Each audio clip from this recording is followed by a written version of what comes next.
วันนี้ได้มีโอกาสมาร่วมงานสมโภชพระพุทธรูป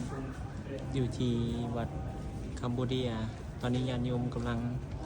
ตัดฝ่ายเนาะฝ่ายมงคลที่พระเดชพระอาจารย์ของเราได้สูตรเมื่อวานนี้เนาะแล้วก็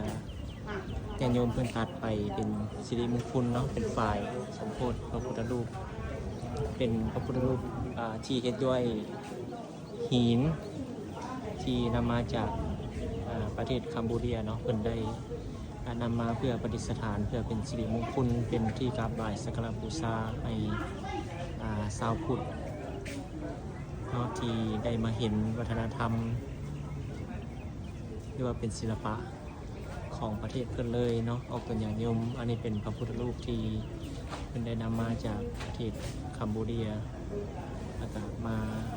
วางประดิษฐานแถวเป็นนิยมแล้วก็จะมีเจ้าภาพเนาะเจ้าภาพแต่ละเจ้าภาพ